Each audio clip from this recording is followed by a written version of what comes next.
Hello to everyone. पिछले learning video में मैंने आप लोग को हिंदी शॉर्ट हैंड की बेसिक आउटलाइंस के बारे में बताया था और उसके बेस पर ये बोला था कि आप शॉर्ट हैंड की जो लर्निंग बुक आती है उसमें आप एक्सरसाइज फर्स्ट और एक्सरसाइज सेकंड को सॉल्व कीजिए, वो इजी वे में सॉल्व हो जाएगा। आज हम देखेंगे कि व्यंजनों को मिलाकर एक वर्ड कैसे बनाया जाता है। तो उसको देखने के लिए कुछ रूल्स होते हैं, पहले वो रूल्स जानते हैं। हिंदी शॉर्ट हैंड में जब हम शॉर्ट हैंड को ड्रॉ करते हैं, जो भी स्टॉक्स को ड्रॉ करते हैं, तो उसमें क्या होता है कि हमारी कॉपी पर से पेंसिल या फिर पेन जिसे ड्रॉ कर रहे हैं वो हमारी कॉपी से ना उठे, ये बात पहले ध्यान देना होता है। और दूसरा ये कि जब भी हम कोई लेटर लिख रहे हैं, कोई भी वर्ड लिख रहे हैं, तो उसमें जो वर्ड का पहला लेटर होता है वो उस लेटर की जहाँ एंडिंग होगी वहीं से दूसरे लेटर की स्टार्टिंग होगी। उसको एक एग्जाम्पल के थ्रू मैं आपको समझाती हूँ, आइए देखते हैं। देखिए यहाँ पे कुछ वर्ड्स मैंने पहले से लिख रखा है, इसे एक एग्जाम्पल के थ्रू मैं आपको समझाती हूँ कि दो व्यंजनों को कैसे मिलाएंगे तो एक वर्ड बनेगा।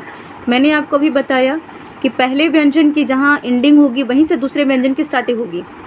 तो इस एग्जाम्पल के थ्रू पहले ये समझिए, ये लिखा हुआ है बग, इसमें पहला व्यंजन हमारा हो गया ब और दूसरा हो गया ग। तो पहले ब को लिखेंगे फिर ग को लिखेंगे। तो पहले ब को ड्रॉ करते हैं,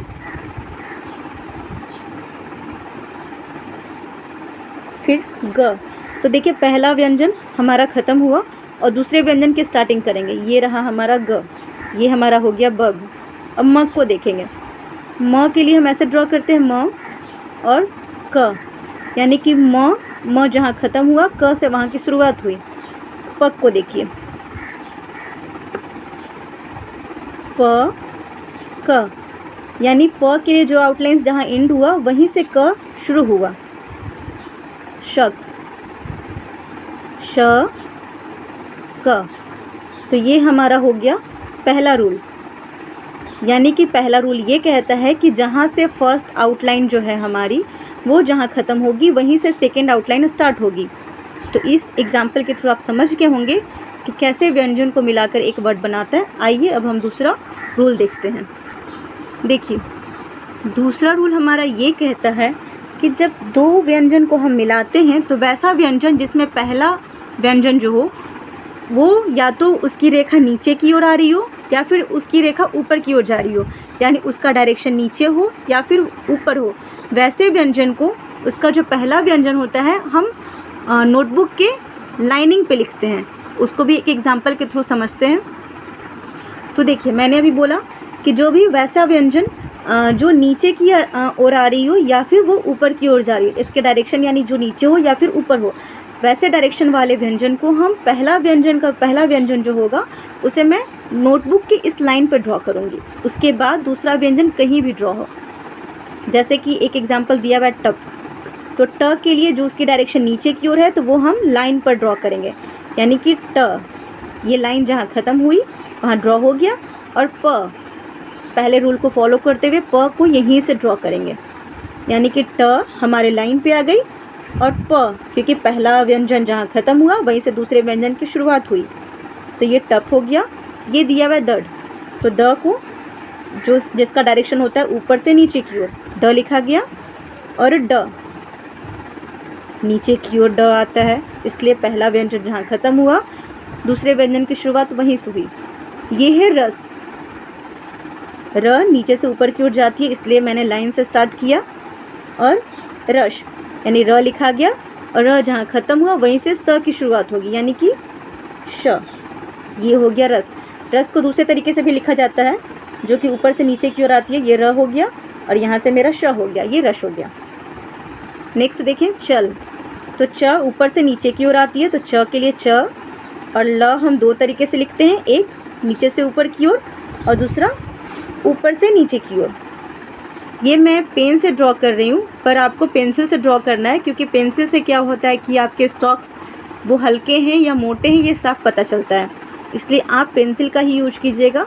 जैसे ट में हल्का ड्रॉ होगा, ड में डार्क ड्रॉ होगा, उसी तरीके से आप ये ध्यान दीजिएगा कि कौन सा स्टॉक हल्का ड्रॉ होगा, कौन सा स्टॉक डार्क ड्रॉ होगा। देखिए तीसरा नियम क्या कहता है। तीसरा नियम हमारा ये कहता है कि क वर्ग के अक्षर, यानी कि क, ख, ग और घ, ये वर्ग के अक्षर और म, न और अंग, ये कुछ अक्षर वैसे हैं जो अगर हमारा पहला व्यंजन आता है, ये अक्षर यानी क वर्ग के अक्षर म, न और अंग, अगर ये अक्षर पहला व्यंजन हो हमारा और उस अक्षर के बाद वैसे अक्षर जो नीचे की ओर आते हैं, वैसे अक्षर जो नीचे की ओर आते हैं उसके लिए अलग से रूल बताया गया है। वैसे अक्षर वालों के लिए, वैसे वर्ड बनाने के लिए हम ये करेंगे कि क वर्ग, म, न और अंगा को कॉपी की जो नोटबुक की जो लाइन होती है उसके ऊपर हम ड्रॉ करेंगे। उसे भी एक एग्जाम्पल के थ्रू समझते हैं। तो वैसे अक्षर क वर्ग के हो, म हो, न हो और अंग हो, और इन अक्षर के बाद अगर कोई वैसा अक्षर जो नीचे की ओर आता है, तो वैसे अक्षर के लिए क्या करेंगे कि पहला अक्षर को हम जब भी ड्रॉ करेंगे तो इस लाइन के ऊपर ड्रॉ करेंगे। जैसे कि यहाँ एक एग्जांपल दिया हुआ है खट। खट हमारा ख जो है क वर्ग में आता है, तो पहले ख लिखेंगे। ख कैसे लिखाता है? ख, ऊपर लिख दिया मैंने ख, और उसके बाद ट ड्रॉ करना है। तो ट ये हमारा लाइन पे आएगा, लेकिन पहला अक्षर जो होगा वो हमारा लाइन के ऊपर होगा। नेक्स्ट देखिए म के बाद आया है त की जो कि नीचे की ओर आता है। म हमारा ऊपर जाएगा, जो म हम ड्रॉ कर लिए, उसके बाद त लिखना है। तो त हम ऐसे लिखेंगे, मत हो गया। गब लिखेंगे। गब के लिए क्या करेंगे? ग हमारा क वर्ग में आता है, तो जो कि हमारी ये लाइनिंग से ऊपर लिखी जाएगी। तो ये लिखी मैंने ऊपर, और नीचे ब आया।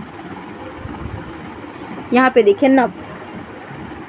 न हमारा ऊपर आ रहा अक्षर है, तो इसे भी मैं लाइंस के ऊपर लिखूंगी। और प, ये रहा प, ये हमारा नब हो गया। तो आज हम 3 रूल्स जाने हैं व्यंजनों को मिलाकर कि वर्ड कैसे बनता है। आगे हम और भी रूल्स जानेंगे।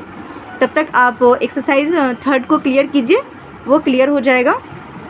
उसके बाद नेक्स्ट वीडियो में मैं आपको और भी रूल्स बताऊंगी।